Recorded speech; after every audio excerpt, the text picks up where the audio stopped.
The winter session of Nepal's federal parliament, the lower house, that is the House of Representatives, the winter session ended on Saturday midnight. There is this constitutional provision which states that the president, acting on the recommendation of a government, prorogues the session. When the government recommends that the session be prorogued, the president acts accordingly. It's a kind of a rubber stamp arrangement, if you will. So the government, the Puspakamal Dahal led government consisting of 5 ruling parties recommended the prorogation of the winter session, and the president rubber stamped that recommendation. For the constitution, in line with the constitution, the speaker Devraj Ghinire yesterday read out a letter uh, announcing the prorogation of the winter session of Nepal's parliament. This prorogation once again reminds us of this destiny of sorts that has become for Nepal's parliament. The big political parties, the major political parties obstruct the sessions, such sessions, putting forth their demands. They pile tremendous pressure on the government to fulfill their demands. On the other hand, the government shows that my way or highway attitude. It refuses to budge, and in that show of strength, the parliament becomes a mute spectator. It is held hostage as both the government and the opposition parties seek to have their way, seek to literally flex their muscles in the parliament across the aisle. This recurring scene repeated time and time again in this session of the parliament also. This time, the main opposition party, the Nepali Congress, demanded the formation of a parliamentary committee to investigate the alleged involvement of Deputy Prime Minister and Home Minister Rabi Lamichhane in this cooperative scam. It's called Surya Darshan Cooperative, based in Pokhara, and Rabi Lamichhane, the Home Minister, stands accused of embezzling funds deposited, embezzling the depositors' deposits.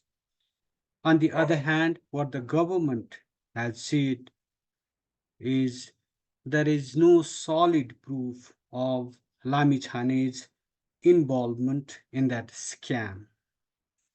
These scams, by the way, are nothing new for Nepal.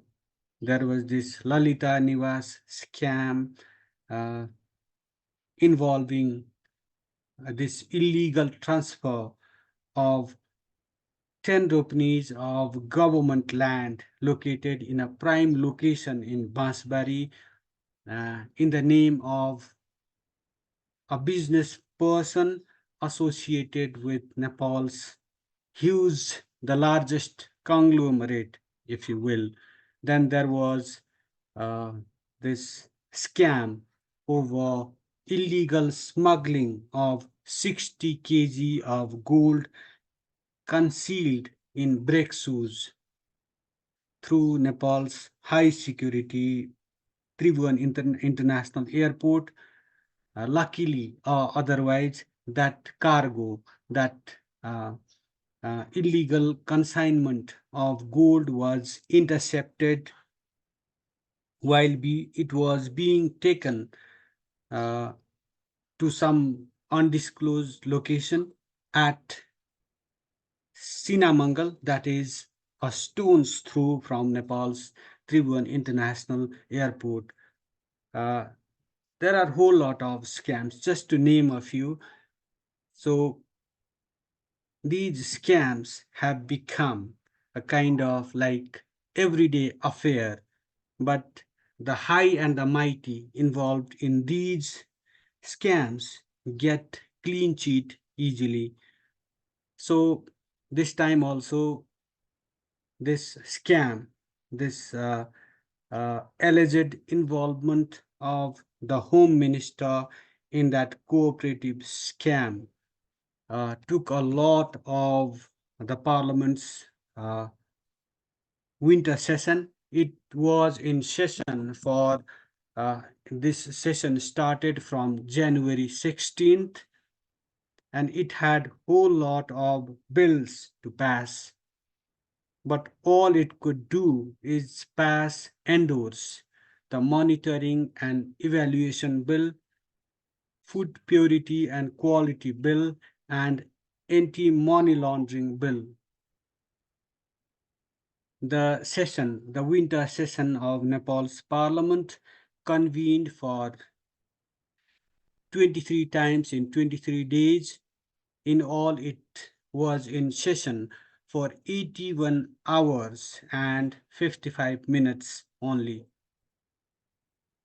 So, what just the parliament's energies, the parliamentarians' energies were spent on that cooperative scam most of the times.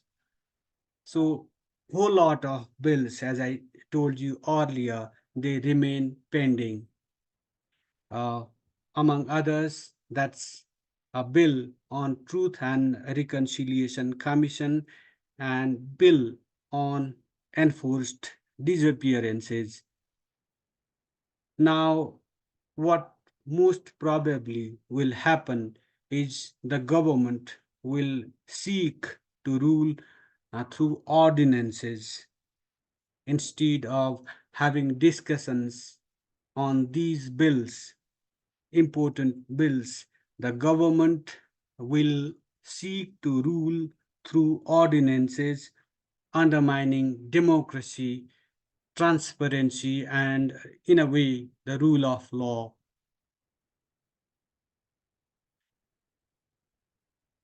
Like at the end of this session, what the speaker, Debraj Ghimire, said was that, like, this session had performed better than earlier sessions. On the other hand, the main opposition, that is the Nepali Congress, said that the government's excuse for proroguing this session was that it had to make preparations for the budget session of the parliament, while the main opposition, the Nepali Congress, said that the government ended the winter session in a hurry and there was ample time to prepare for the budget session of the parliament.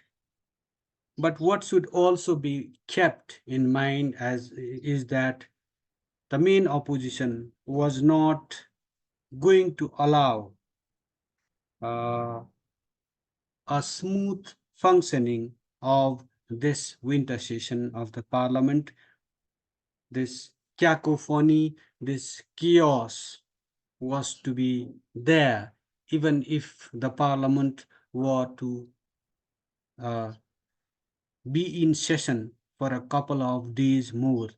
So, all in all, as in previous years, the main parties took the parliament hostage to fulfill their vested interests at the expense of Nepal and the Nepalese, and at the expense of many important bills that have been long pending in the Parliament of Nepal.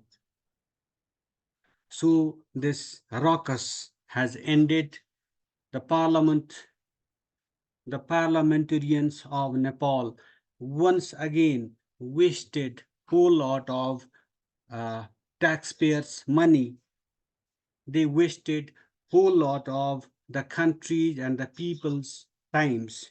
They could have used that platform to address many of the concerns facing the public, like rising inflation, joblessness, political instability that has been taking a huge toll on national development, among others.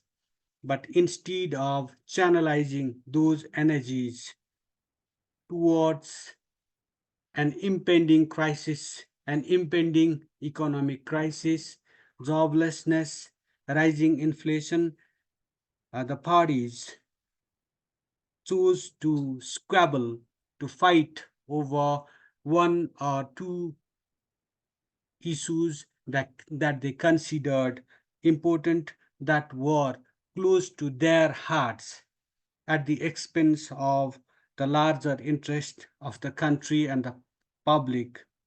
And this is how the winter session of Nepal's House of Representatives, the lower house, ended. What do you think about the performance of Nepal's federal parliament, the House of Representatives in particular? Don't you think that it has been held hostage by the major political parties? Do you think delivered it has delivered to the people and the country what it is supposed to deliver? Please comment on our presentation.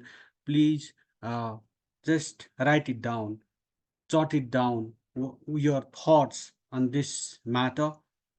We also request you to subscribe to this channel, of course, comment on our presentation and press that like button. We are trying to promote citizen journalism, so every support, every like, every comment, every subscription counts. Thank you for watching. Thank you for listening.